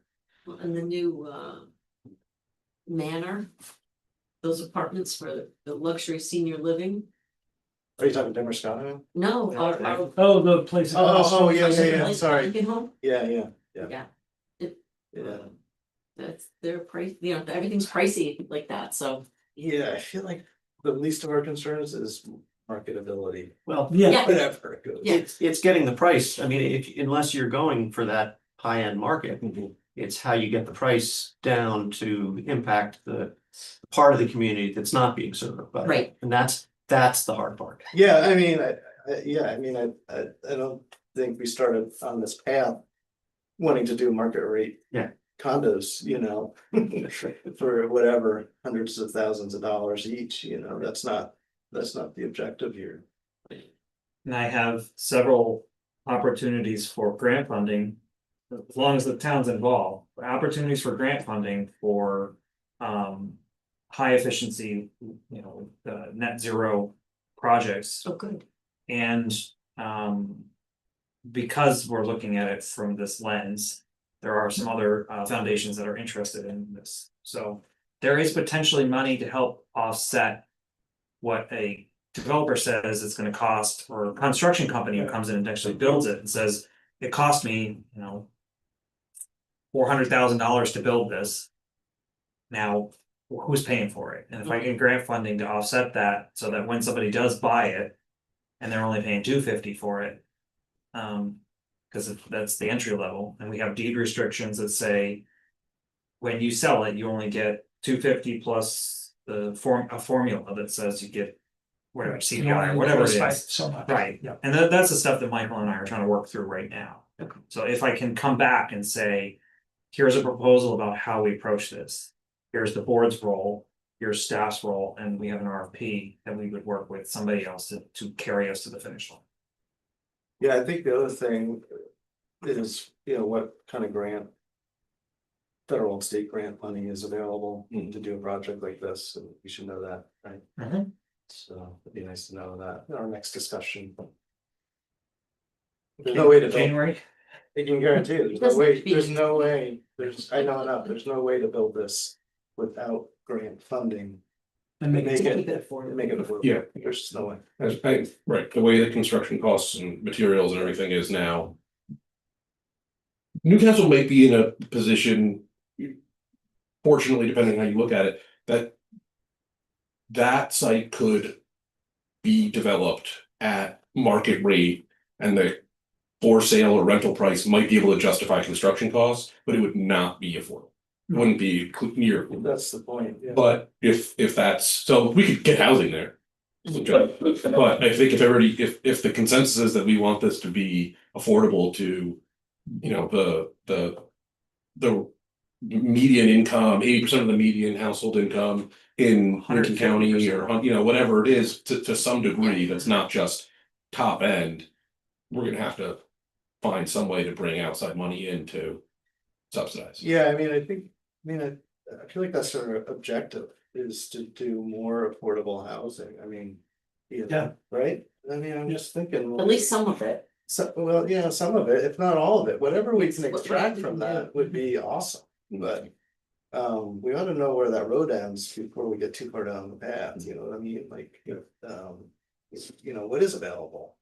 Cause if nothing's available and we go through all this planning and I'm just like, where's the money coming from? And this market rate at the end of the day, I'd be disappointed, yeah. Well, it sounds like there's funding out there, so it's worth exploring. Yeah, should probably get the road built, with the grant too, yeah, that'd be awesome, yeah, if we do a full road through. yeah. Oh, boy. Right. Quick question, Cool. one question, did you look at doing a real cottage court type layout? And why didn't that make the cut? I believe the issue with the multi-unit court is that they had to be single unit buildings. And so we basically would only be able to, I think it was 12, maybe, it was a lot less units. So we were looking at, well, we go 2 stories, we could, maybe. That is Okay, exactly what it is. We wanted to get a bit more density with that. But of course, if we're looking at ordinance changes, you could also change the Yes. definition to cluster or whatever, you know. Yeah, to basically say you can have duplexes rather than just saying, yeah, that, absolutely, absolutely, the building groups, which multi-unit court is, I think needs more attention. Either way, so. The way I mean, it it's is in not, our zoning currently, I'm sorry, the way it is in our Yeah, zoning currently. yeah. There were better options before the zoning got amended and finally approved. An earlier version had ways to try to address this. So it's something to explore. I mean, I think there needs to be a conversation with the community about the appetite for what ultimately could get developed here. And what zoning changes need to happen to accommodate that. I think the cost is gonna be the biggest challenge. How do you bring down the cost to build? It is adding that third story. Is the community okay with adding that third story? That would help. So Right, and the different building types might be more financeable and, you know, Yeah. like. Individual units might be more financeable than larger buildings. To be, yeah, a lot of, I mean. It's gonna be, I'm really curious to know how the town is gonna define a way to partner with someone. When there's gonna be uncertainty throughout the whole process until the very end. That's gonna be tricky to balance, to create a partnership that works for both parties. When you're not gonna know exactly where you're going. And I don't think there's gonna be any way to define it enough to know where, so that's just gonna be tricky. I mean, it's gonna be very tricky. And, you know, I mean, like, exciting in a way, but also, you know, that's gonna be challenging. Yeah. Yeah, I mean, that's my question, Rob, and you know, typically. That burden just goes to the developer, right? That risk burden goes to a developer, the ones with the pockets and. You know, if we own the land and that's easy, right? We're just gonna lease it or, you know, we own the land, you're gonna pay the taxes and lease it or some deal like that. You take the burden of construction, everything else. Anything beyond that is getting, you are creating a new wheel, yeah. I mean, I think there's huge benefit to finding a way to partnership. It just. You know, you know, thinking about it a bit, I just don't know what that looks like. Yeah, no, I think. So, do you have enough information from us? Do you think, like, do we help you or is this? Yeah, I mean, the stuff you identified is helpful. I think that the. To get more answers, I mean, I'm happy to take any feedback that you all want to give at any point, but I think that your point about. What does the community want, I think is. Very important. I mean, at the end of the day. Anything zoning changes. You know, disposition of land, any of that goes to voters, so. I think even if. We. Practically speaking, we need to make sure that the voters, the residents of the community are happy, but also just like. Because it's the right thing to do. I think we need to make sure that this project is generally in alignment with what the community wants for their community, so. I think some more outreach is probably Do you necessary. think like a public hearing or outreach, just a community? Just couple of community invites to come look Invites. at these concepts and provide some An feedback. art, you Talk know, about the heights, talk about yeah, what zoning changes would, for this district. Yeah. Would benefit not just this project, but the community as a whole. yeah. That's something that I want to discuss that with Kevin tomorrow. We got a meeting to read on this tomorrow, and that's definitely something that I want to discuss. Yeah, my only, I don't mean to keep harping on this, but I feel like the next thing that I'd really like to see is like a summary of. How does the deal work? Like what's, how does the financing work on this? Like, who are we looking for? What is the town's role in this? What's our ownership at the end of the day? What's our debt liability? What's our risk? I feel like, cause those are, if I go to a if I go to an open forum and I'm gonna look at this, that's the first question I'm gonna have. And, for the town, besides whether, there's parking spaces or green Right. space. What are we on the hook for? What are we on the hook for? Yeah. And as a taxpayer in this town, I really wanna know that. And I Okay. think unless we hammer that out now, I think everything else is kind of just a show, to be honest. I think you really need to figure this stuff out now. Okay. And it needs to be in a summary. It needs to be on the table. This is what we're doing. To add to that, not only what are we on the hook for, but what do we stand to gain?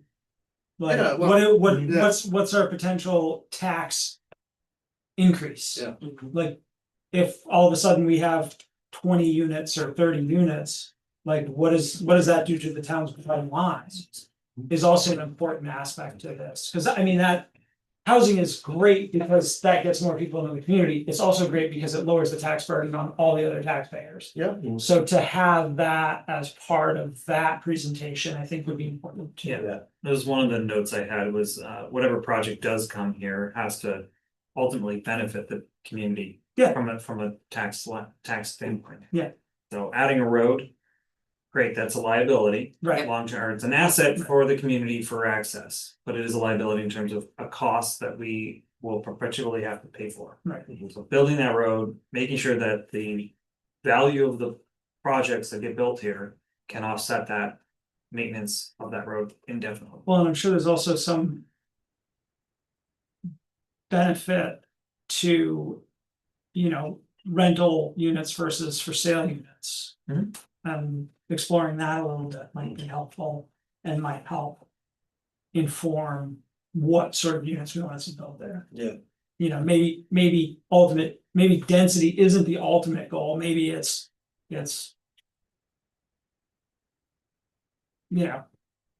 Our 3-story building is gonna provide as much of a tax base as single or double story.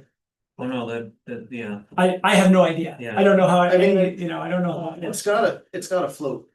Like, Yeah. if I'm paying, if I'm gonna, excuse me, if you're gonna increase my taxes to pay for somebody that's gonna live downtown. Right. In the town, then, we gotta know that. Yeah. You know what I'm saying? So, only thing I'll say is, in my past life, that's a lot of what I was doing. When I was in New Jersey, I did a lot of redevelopment planning. I was on the private side, but we get hired by municipalities, go talk to them. They have parking lots next to train stations in their downtowns that they were like, we don't need all this parking, or if we structure it, then we can. And we go talk to the community, go through the whole thing, work, select developers, go through the whole process. So I can tell you that there is a process that does work. What I'm trying to do is translate some of that to this scope. The municipalities tended to be like 10 times the size of Newcastle and Newcastle. But also, we've spoken with John Egan at Genesis. So like people in Maine who understand money and the financing and what do they think is an RFQ process the right way to go? Should we be looking at RFP? So that is definitely what we want to nail down. I think it's, just because it might make sense in my head or I've seen it done, it needs to also make sense to like, well, how do the developers that might actually be involved that are in Maine and are interested, how do they think and what might attract them too? So Yeah. I know that's like what we've been talking about and word is out. So there are developers and builders who are interested in this. Yeah, I would think. But there, it is still, I need to come to you and say, here's the process that we're gonna try to approach this with. Yes. At the financing piece, John Egan has been a good resource there. Another thing we've done is talk to some of potential community partners. Lincoln Academy, the hospital, University of Maine, YMCA, they all have need. They all fall into some element of those sort of priorities of trying to find housing. So there's potential for credit enhancement through them. Well, if going to a bank and saying, I already have, Lincoln Academy says they're gonna take a unit. Even because they wanna try to attract new teachers next year. And so they're gonna take a rent for a unit for a year. And we know that they've committed to that. Or the hospital says, we have traveling nurses and we want 2 units. So knowing that we have that collection of need helps with the financing. Yeah, that sounds good. I mean, let's know that. I mean, you know, if they're not gonna fund it, maybe they could own some of the debt risk. Right. You know, maybe they can write off some of the debt risk on it. Yeah. Cause I'm assuming we're not gonna go for a bond on this to the town and say, hey, I mean, cause then the risk is squarely on the taxpayers. Yeah. So I think, you That know, is that's not my intent at all. yeah, exactly, and that's the questions that are gonna come out. Yeah. Anybody in the audience is gonna wanna know this stuff, so you won't get to talking about through traffic. These days, you know what I'm saying? Yep. Yeah. So, anyway, Kevin had a question, are you all good? The question I have is just that if you're explaining dollars and cents to people, then you have two properties with single family homes on Stewart Road. What is their value in comparison to this? You mean the ones that are being built? Yeah, I mean, you can look at what they just sold for. Yeah, Stuart. Stewart Street? Yeah. Okay. Yeah, there's 3 houses in the last 3 years that have been built, and there's one being built right now, two have been built and sold, and the Yeah, others. and they're all is, 500 a square foot. I mean. No, I mean what they sold for. Yeah, I no, think they it's- sold for about, It's quite a bit, Yeah. Kevin, I mean, you can look that up, though. but I mean, the thing is that if you have single family residences, somebody's looking and going, why?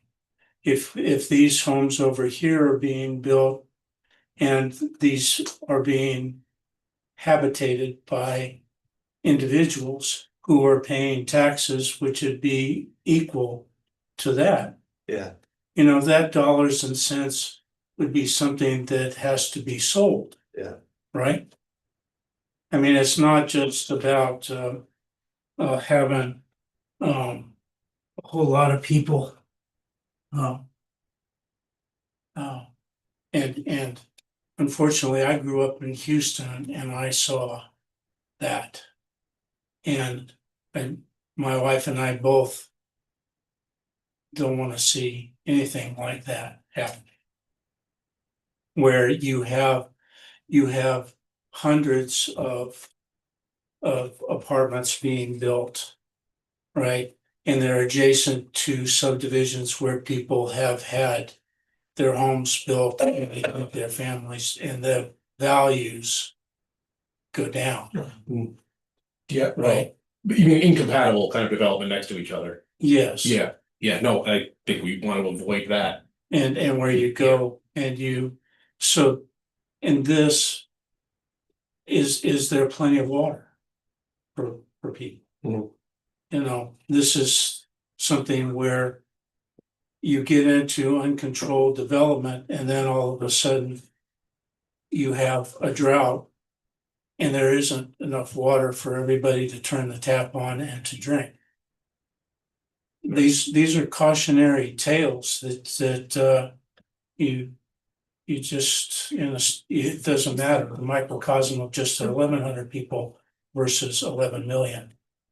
Right? Yeah. Great questions, so yeah, that's just part of the due diligence, and some of it's been done, some of it's gonna reveal itself, so. Yeah. So let's move on, it's 8:45, if Alexis, thank you for making a presentation, Thank Michael, you. thank you so much. Yeah. And Kevin, thank you so much for all of your great work on this is awesome. It's fun. Did I mention one other thing? If it's really quick, Kevin, 'cause we Yeah. really have to move. It's the behind the building of that I guess there are people that live there that are disabled. Right? Between that building and our property and abutted to the cemetery, I don't think anybody has developed that. Right, I mean, if you're looking for green space, it might be able to be brought under not somebody's ownership, but to allow space for people to be able to go out and have a picnic or something like that. There's trees back there and it's completely undeveloped. And it just has the chain link fence to it and it goes to our fence, but it also, it's a rectangular space that maybe is about 1/10 of an acre, maybe that is owned by those. Probably Mobius. owned by Mobius. Yeah. It's probably, but that's a good There's a spot. couple of spots there, but it's a conversation with the neighborhood. Yeah. Thank you, Kevin. Yeah. Thank you, We'll do that. Kevin, yep, Kevin Boyd, Kevin Sutherland, okay, so unfinished business, moving on, board. Board and committee appointments, so, we need somebody to serve on the CLCAS, and I think we were gonna. Was that you raising your hand? No. Oh. I wouldn't, Careful. I wouldn't interrupt at this point. Oh, Rob, you volunteering? Yeah, Yeah. Thank you. Don't go anywhere. Anyway, maybe I can just lean on Kevin a little bit here, but I'll just note that, just to quickly frame this, and we all know this, Ellen has turned out and she's no longer on the board. I think we've had one interested, person step forward, and I think we really should at least advertise this. Cause we haven't yet that I know of. We haven't I yet. haven't publicly notified. I wanted to bring it to your attention and verify that. I did receive interest from one party. Good. But, you know, given its significance in our annual budget, it would be important to the board to appoint the right person, so. And And that doesn't say that the person who's shown interest isn't, I just wanna Yeah. make sure it's And I guess there's a philosophical question too. Technically, I go to the meetings. But I don't, there's not an official title for me just showing up at the meetings, but I think one of us needs to be involved either as a backup or just, You mean a Participant. select board member? Mhm. Yeah. I think so, just because it's a big part of our budget. You know, and I'll be happy to continue doing that, but I just think philosophically, if we need to think about. We have somebody, it needs to either be one of us, or we need to have one of us going to the meetings. So in because- your experience, have you been, I mean, I went a couple times when we were trying to hammer out the new deal. Or the new contract. Mhm. And I did have a chance to speak. Is that been your experience that even Yeah. though you're in the back row, you can. Every sitting around the table, Yeah. I've been able to speak up, I think. We need to make sure we have people who will speak up because. Yeah. We're entering the third year of the 3-year contract. The 3-year agreement that we Yeah. would not revisit the funding formula. Mhm. For 3 years. So we're a year out now from readdressing the funding formula if anyone wants to make changes to it, so I just think we need many voices who will. Be reasonable and willing to speak up about that whole subject when it does come back around. So. Yeah, I think it was a sensitive time, in revisiting that, so, yeah. Okay. So, but anyway, I think, yeah, let's just see if there's who might be interested. If we get 15 people, we can interview them. I'm not sure we're gonna No, we're not get gonna- If we get 2 people. I know. But that's been. Yeah. This is kind of our protocol anyway, we have. And for anybody who might be interested, the meetings tend to be pretty quick. They're like maybe an hour long. It's not even every month. But they just get through the stuff pretty darn quickly. So that is the Central Lincoln County Ambulance Service. Mhm. And we have a position on that board because. We contribute to ambulance service, I think it's what, 9 towns? 7 towns, 9 towns, 9 Nine local towns. communities. did write it down. You At did? some point, But not all of them are represented there. There's a few of them that contract with CLC ambulance. right, But the towns that are represented on the board. It's not an advisory board, that is who determines what happens with CLC ambulance. It is our ambulance company, even though it's independent. So it's not a. It's not a thing where you sit there and maybe make a suggestion, it's actually directing what goes on and what's. Your vote what gets counts. spent. It counts for sure. Okay, so I'm gonna we'll post that tomorrow or Wednesday. And bring it back to you next, another meeting. And just, I shared it with Kevin, but at the last meeting, Oh, right, we did the budget for next year for the I didn't look at my ambulance. town manager report. And they underestimated in a good way, I mean, they estimated the revenues and they got a lot more of them in than they thought they would. Revenue meaning someone goes in the ambulance and they try to get paid, and sometimes people ignore them, but they got paid much better than they thought they would, and so our contribution is going down 8.76% compared to this year, That's great. so. So, And they're putting some money away in their Yeah, reserves for future building. $7,000. Yes, you're right on there, Tor. All right, How'd you have that in your head? 80. That's a little scary. You get these numbers stuck 10% up of there. 80,000 is 8. So. If you remembered that it was 80,000. all right, Okay. so let's move on. If there's no motion on that, you know what your task is, Yep. Kevin, thank you. Newcastle town logo. And so I wasn't here at the last meeting when this was discussed, but it sounds like that's a finalist, I might say. The requests, so Kevin, maybe you can just. Yeah, at our last meeting, the question was, well, we like the design, we'd like to bring in a professional designer, and Robin said, well, I am one, so she provided all the other components that would be necessary for us to know what would go on a website versus a letterhead versus a t-shirt. I clicked the link and it looks to me like other than one with a different color, everything is exactly the same. Yeah. Okay, I thought it was just me. Yeah, it's kind of like a steel blue, isn't it? Is that what you call Would be on the it? Green blue? Newcastle logo Turquoise? uses. Yeah. Turquoise. Ish. I like the color. Water blue, tree green, blue black, and water blue at 50%. So that's on the No, they actually, Newcastle logo uses, page There's one 3. looks the same. I mean, this one has a checkerboard thing behind it for whatever reason that That's is. because it's a PNG and it doesn't show the background. Okay, When you paste it onto a web, onto your, a picture or something.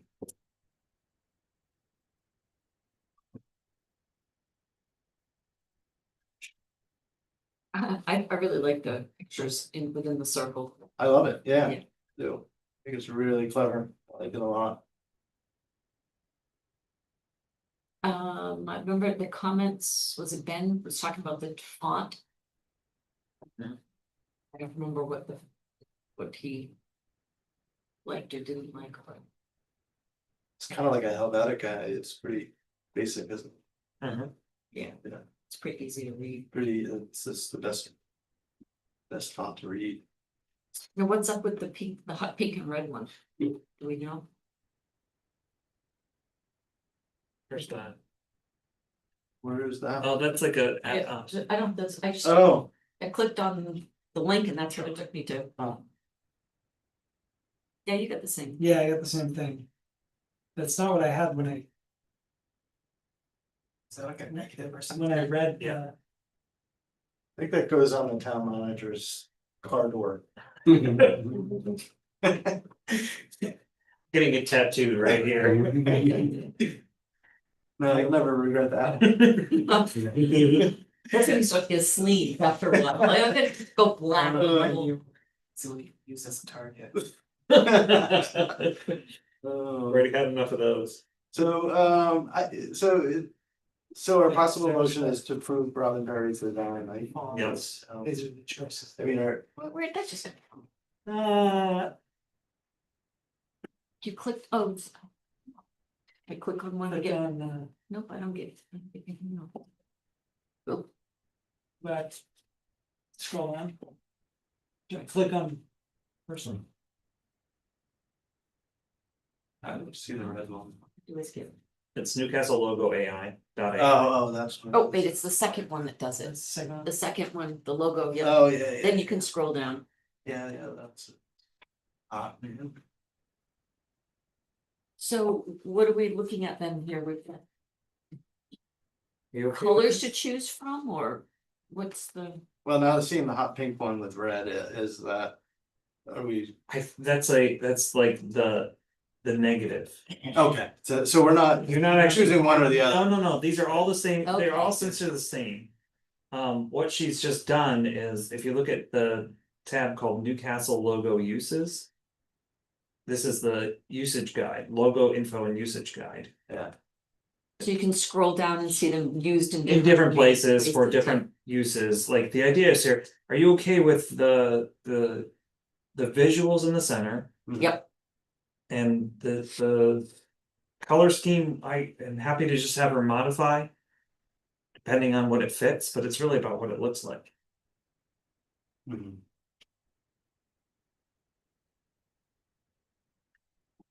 I don't know, looks good to me. Until I see it on, until I see it on the website, that green next to the other green isn't. But you're gonna redo the website anyway, aren't you? Oh, yeah.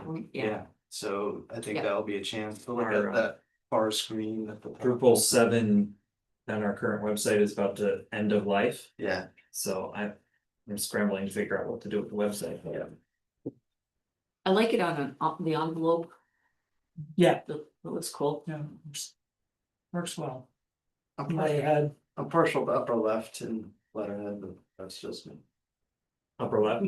Yeah, You don't use it, so don't worry. I don't use it, I'm just saying, I like the flag though, Yeah, I want that's one of cool. those flags, man, that is awesome. Especially the hunter green with the. With the The inverse of the color. Yeah, Yep. reverse. Yeah, but well done. That would look good on a t-shirt, I gotta say, or Yeah. a hoodie. But can we hook in with a website that we get a cut on We need- people ordering we need flags and merch. t-shirts and yeah, mugs. On merch. Could I make a motion to approve Robin Perry's designs, the new town logo as presented? If you can. I'll second it. Oh, Alright, no, let Tom do it. alright, Tom seconded it. Rufus and Tom, any discussion, or are we good, is there any input? Just go forth and prosper. It feels like the sort of thing that is well presented and can be changed easily to fit. You look at Yeah. different color combinations that you Just can suit, work just with. suit the purpose. Yeah. It logos. I like it. Excellent, It's pretty cool. thank you, Robin Perry, who I don't know, so We need to meet her. it's. I'll invite her in. Yeah, Is when she, we get the first I thing didn't think, is printed. she a Newcastle resident? She is a Newcastle resident. Good. Okay, should we take a vote, all those in favor? Passes 4 with 1 absent. Excellent, okay. And now redo all my letterheads. But So- eventually, don't worry about writing. It's fine. It's something Sam can come. I won't, I have a comment, but I won't say it. The cost to do change from DOD to DOW. It's amazing. It's millions. No. $1 billion. That's many millions. But Congress hasn't approved it. Yeah, Hopefully they don't. That's ridiculous. It won't cost us that much. It's, they it's don't, every embassy and State Department around the world. Just think of that, how come Doge? every didn't- single logo. Okay. Yeah, anyway, so I moving didn't on. roll. Animal control, so this is an annual thing, it's pretty much a. Go through, ask questions, and make a motion. How about if I just start off with a motion to authorize the town manager to sign the animal control officer contract and appoint the town manager to serve on the advisory committee? Do you really, that was gonna be a question. Do you really want to do that? We haven't met, we didn't meet last year. No. Oh, you didn't. I wrote that down. Who's our representative?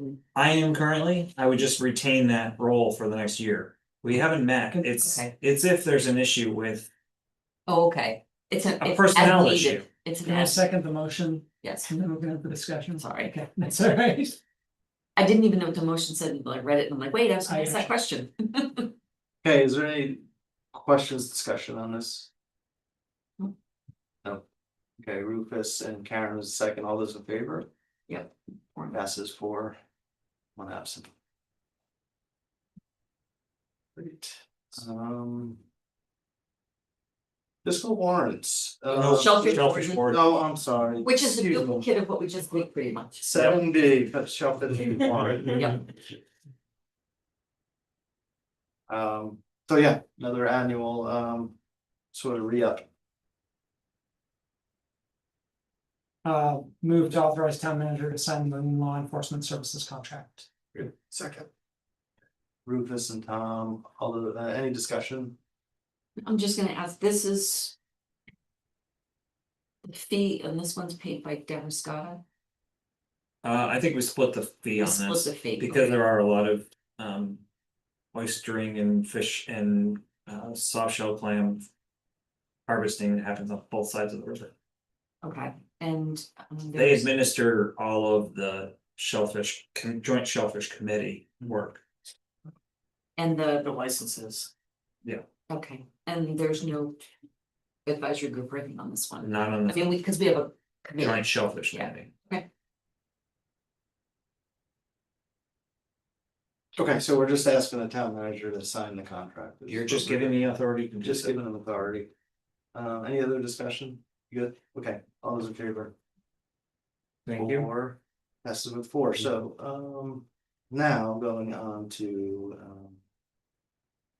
fiscal town warrants, item 8A. 9th AP warrant for $652,000. And $652,090.63. We'll do this one at a time. Okay, I'll make that motion. I'll second it. I bring that. Oh, You you don't know, have- warrants.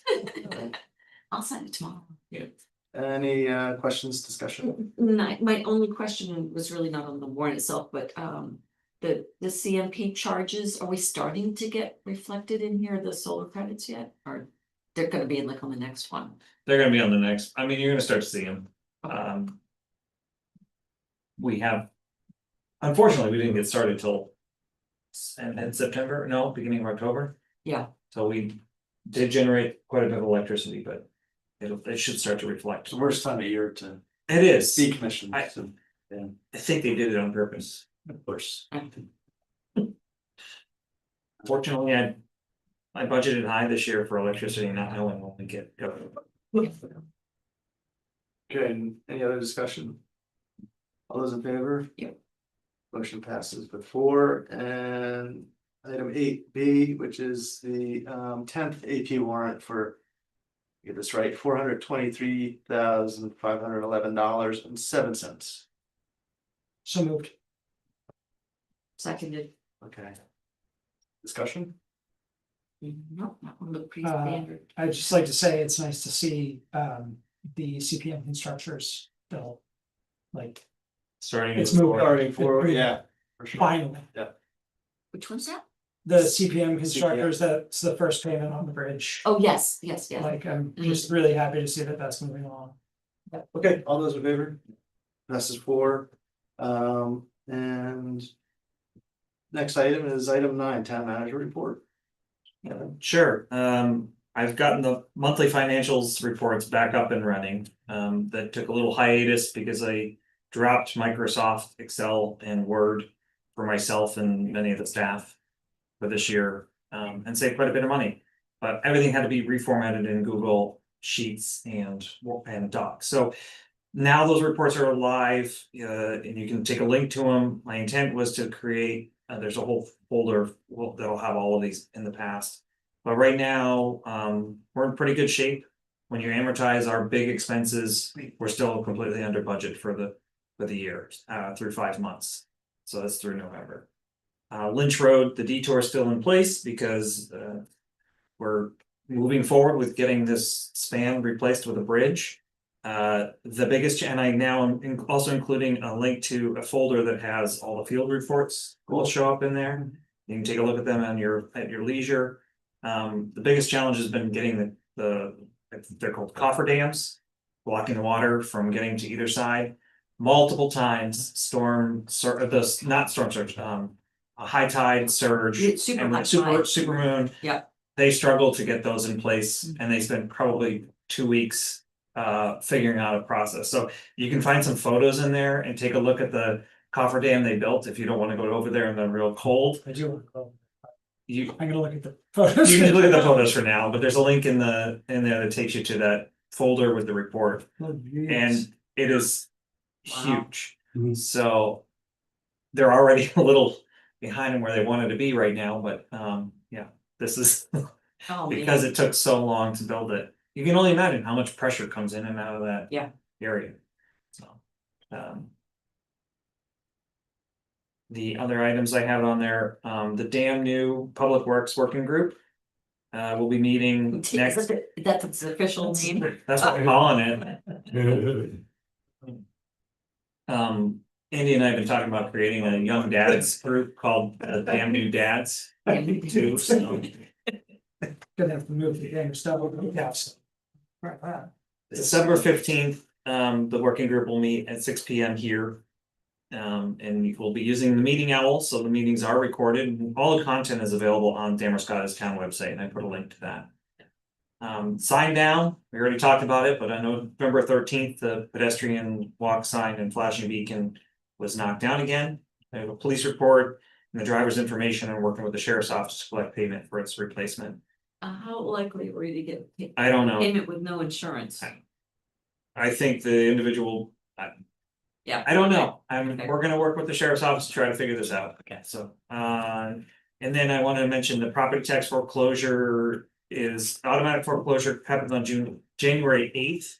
So those tax bills that were due October 2023 and April 2024 and still haven't been paid are now the ones that would come to the town in automatic foreclosure.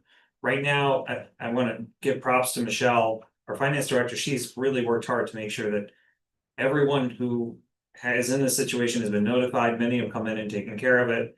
We're down to 4 as of today. So our goal obviously is 0, because I'm still dealing with a few from last year. And then future agenda items, I was hoping to do a select board update, but it's already 9, so we'll do that on the 22nd. That's it. Excellent. All right, well, thanks. No other questions? We're good? All right, without objection. Meeting adjourned at 9:08. All right. Our next meeting is December 22nd, huh? Hmm. Is everybody gonna be here? I think we'll have one. Oh, Yeah, We're gonna keep it a light agenda, just cookies and dancing. Oh, good. Maybe dinner before. Is there? Oh, so that's one of the. Yeah, that was a lot.